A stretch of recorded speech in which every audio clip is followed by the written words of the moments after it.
Good morning students, कैसे हैं आप सभी स्टूडेंट्स। हम पढ़ रहे थे अपना चैप्टर स्थिति में बारिश, जो कल की क्लास में कंप्लीट हो गया था।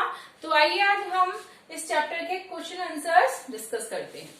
देखिए, फर्स्ट चैप्टर जो है वो है इतिहास में स्फीति का जो वर्णन है वो नहीं मिलता, क्यों, उसका क्या कारण है। देखिए, स्फीति का जो बचा जनजीवन है बहुत ही सीमित है, वहाँ बहुत कम लोग रहते हैं। साथ में वहाँ खुलकर रहने की जो योग्य स्थिति होनी चाहिए, जो सुविधाएं होनी चाहिए, वो वहां पर नहीं है। अर्थात सुविधाओं का कहीं ना कहीं वहाँ अभाव है। वहाँ कम से कम 8-9 महीने तो बर्फ ही रहती है, जिसके कारण बाहर निकलना बहुत ही असंभव काम है। कठिनता से 3-4 महीने ही वहाँ लोग अपना जीवन यापन करते हैं और 3-4 महीने ही वहाँ सिर्फ और सिर्फ बसंत ऋतु रहती है। इतने कम समय में स्पीति का जो जनजीवन है वो सामान्य नहीं हो पाता है, सिर्फ 3 महीनों में।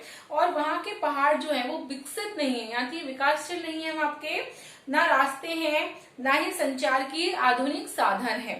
अतः मानवीय गतिविधियों के अभाव में वहाँ इतिहास का निर्माण नहीं हो पाया, अर्थात लोग नहीं जान पाए हैं कि वहां पर भी कोई प्रदेश रहता है। इसलिए इसका इतिहास में कोई भी उल्लेख नहीं है, क्योंकि वहां की कोई भी घटना निर्धारित नहीं है। आइए सेकंड क्वेश्चन देखते हैं। स्पीति के लोग जीवन यापन के लिए किन किन कठिनाइयों का सामना करते हैं। देखिए, स्पीति के जो लोग हैं जीवन यापन के लिए सब प्रकार की कठिनाइयों का सामना करते हैं। मतलब वो बहुत सारी कठिनाइयों को झेलते हैं, जैसे कि वहां पे संचार के साधन नहीं है, वहां पे कोई भी इस तरह की एक दूसरे से लोग बात नहीं कर सकते, बिजली है, सड़क है, दूरभाष आदि से वो क्या है, इन सारी चीजों से अभाव रहित है। वहां ना तो हरियाली होती है, ना वृक्ष लगाए जाते हैं, ना वहां पे ज्यादा फसल उगाई जा सकती है, ना कोई फ्रूट पैदा होता है वहां पर। इसलिए वहां का जो वातावरण है 24 से 3 महीने तो मात्र से बसंत का मौसम होता है, बाकी सब मौसम में क्या है, सर्दी का मौसम रहता है, बर्फ जमी होती है। वहां के जो लोग हैं बेचारे वर्ष में सिर्फ कुछ ही प्रकार की फसलें उगा पाते हैं और वही फसलें खाते हैं, जैसे कि मटर है, बाजरा है, सरसों है, बस यही फसल होती है, कोई फ्रूट नहीं होता है। वहां किसी प्रकार का फल नहीं है, ना वहां लकड़ी होती है कि लकड़ी को जलाकर वो क्या कर ले, अपने घर को जो है गर्म कर सके, क्योंकि वहां पे पेड़ों की जो तादाद है बहुत कम है, वहां पेड़ भी नहीं पैदा होते हैं। वहां की जो चोटियां हैं बच्चों, कम से कम 14,000 से लेकर 21,000 फीट तक तो ऊंची है, साथ में दुर्गम है, जहाँ पे पहुंचना बहुत ही मुश्किल हो जाता है। वहां इतनी ज्यादा सर्दी होती है कि खाल को छील डालती है, अर्थात आपके जो शरीर की खाल है वो भी पूरी तरह से छिल जाती है। इसलिए अधिकांश समय में लोग घरों में ही दुबक कर रहना पसंद करते हैं। इस कारण वहां का जो जीवन है बहुत ही कठिनाइयों से भरा हुआ है। नेक्स्ट क्वेश्चन देखते हैं बच्चों कि लेखक जो है मानस श्रेणी का नाम बौद्धों के मानस श्रेणी के ऊपर क्यों रखना चाहता था, क्या रीजन था। बौद्धों के मानव मंत्रों के मुताबिक उनकी बहुत ज्यादा क्या है, महिमा है, अर्थात बहुत ज्यादा वो प्रसिद्ध थे बौद्ध लोग। तो यहाँ जो मंत्र थे उन मंत्रों का खूब उच्चार किया जाता था, बहुत ही प्रचार किया जाता था साथ में। इसलिए लेखक का मत है कि माने पहाड़ियों का नाम बदलकर माने मंत्रों के नाम होना ज्यादा उचित होगा। फिर है बच्चों आपका नेक्स्ट क्वेश्चन कि ये माने की जो चोटियां हैं बूढ़े लामाओं के जाप से उदास क्यों हो गई हैं। इस पंक्ति के माध्यम से हमारे जो लेखक हैं वो युवा वर्ग को क्या संदेश देना चाहते हैं या क्या उनसे आग्रह करना चाहते हैं। लेखक कहना चाहता है कि माने पर्वत जो श्रेणियां हैं वो बूढ़े जो लामा हैं रहते हैं, उनके मानो मंत्रों से काफी उच्चारित करते थे, वो मंत्रों का उच्चारण करते हैं, उनके कारण यहाँ का जो वातावरण है वो अत्यंत ही गंभीर हो गया है, बोझिल और उदास सा हो गया है। यहाँ के जीवन में जो चहल पहल और दिल लगी है वो नहीं दिखाई देती है, जैसे कि बाकी के राज्यों शहरों में दिखाई देती है।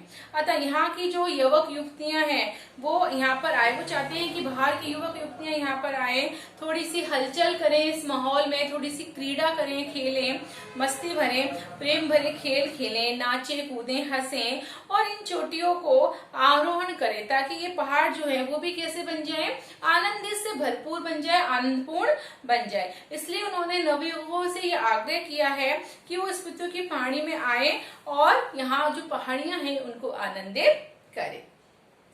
नेक्स्ट क्वेश्चन है बच्चों आपका कि वर्षा यहाँ एक घटना है, एक सुखद संयोग है। लेखक ने ऐसा क्यों कहा होगा?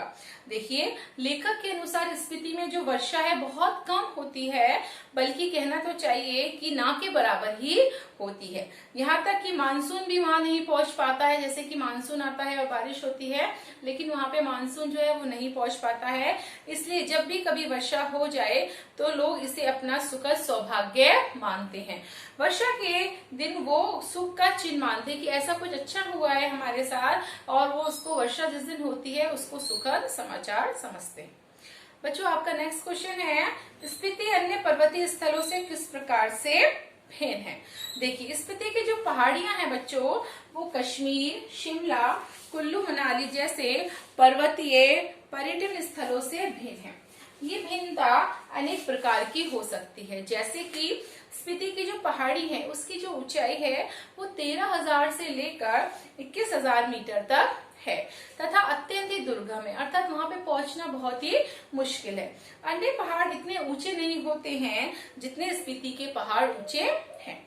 स्पीति के पहाड़ों पर बच्चों ना तो वर्षा होती है, ना वहाँ पे हरियाली है, ना पेड़ पौधे हैं, और हर समय वहाँ पे बर्फ जमी रहती है, या ये पहाड़ियां कह लो कि नंगी रहती हैं, मतलब उस पर पेड़ पौधे घास फूस कुछ भी नहीं उगती। अन्य पर्वतीय स्थल जो है बच्चों वो हरे भरे हैं, साथ में वृक्षों से भरपूर हैं, और वहाँ पे वर्षा भी जो है बहुत ही अधिक होती है। स्पीति में बच्चों फसलें भी जो है बहुत कम होती हैं।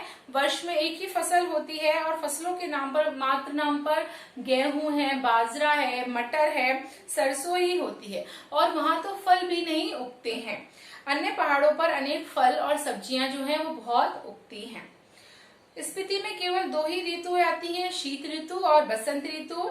बसंत ऋतु भी 3-4 महीने के लिए ही आती है, बाकी अन्य ऋतु 6 श्रृंगारों को देखने के लिए मिलती है अन्य पहाड़ों पर।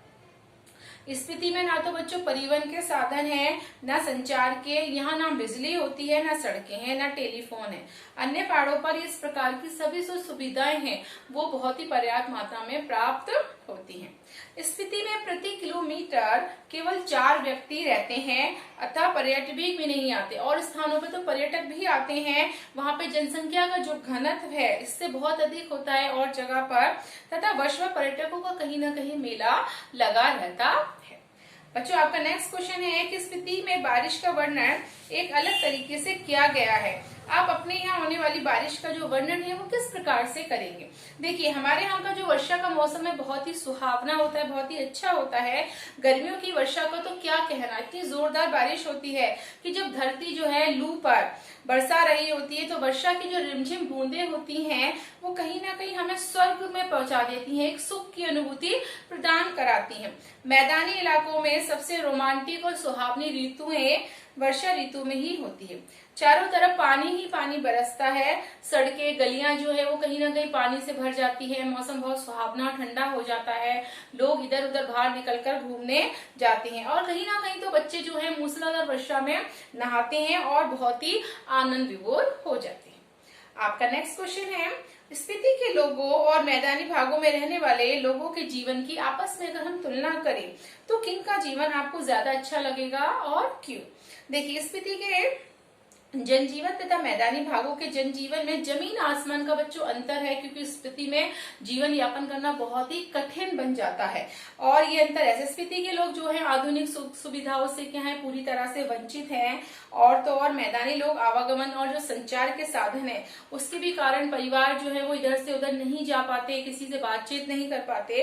स्पीति में केवल बच्चों 2 ही ऋतु होती हैं, एक तो होती है शीत ऋतु और दूसरी बसंत, और यहाँ पर फसलें भी जो है वो पूरी तादाद में नहीं उग सकती हैं। जनसंख्या का जो घनत्व है वो भी बहुत ज्यादा क्या है, कम है। मैदानों में ये सब चीजें पर्याप्त मात्रा में होती हैं।